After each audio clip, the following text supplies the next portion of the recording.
دوسری مثال یہ ہے کہ ایک طبقہ علماء نے کہا کہ شب برات 15ویں شعبان کوئی رات نہیں ہے، اور اس رات کی جملہ روایات اور احادیث موضوع ضعیف کمزور ہے۔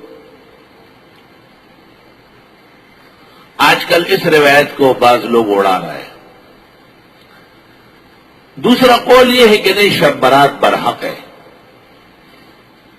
اور سنن ابن ماجہ کی حدیث اذا کانت لیلۃ النصف من شعبان فقوموا لیلہا وصوموا نہارہا، جب شعبان کی 15ویں رات آ جائے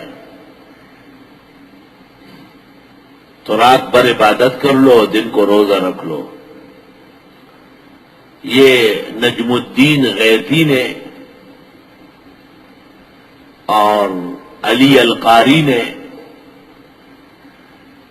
اور ابن حجر حیثمی و مکی نے اور شیخ زائد الکوثری نے اور امام الاثر مولانا انور شاہ نے شرح ترمذی میں تسلیم کیا ہے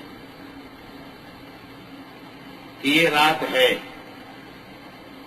لیکن شیخ زائد الکوثری نے مقالات میں اس پر علماء کا اتفاق نقل کیا ہے کہ اس رات کو کوئی مخصوص سورت پڑھنا یا مخصوص نفل پڑھنا یا مخصوص دعائیں کرنا یہ ثابت نہیں ہے، بلکہ منکرات اور بدعات میں سے ہے۔ ایاک نعبد، خدایا ہم آپ ہی کی عبادت کرتے ہیں۔ عبادت بھی وہی ہوگی جو شریعت نے بتائی، طریقہ بھی وہی ہوگا، کیفیت بھی وہی ہوگی، کمیت بھی وہی ہوگی، کم کیف عین۔ جب تینوں باتیں مل جائے تو اس سے سنت عبادت بن جائے گی۔ اگر کم کیف عین میں کوئی ایک بھی چھوٹ گیا تو عبادت نہیں رہے گی۔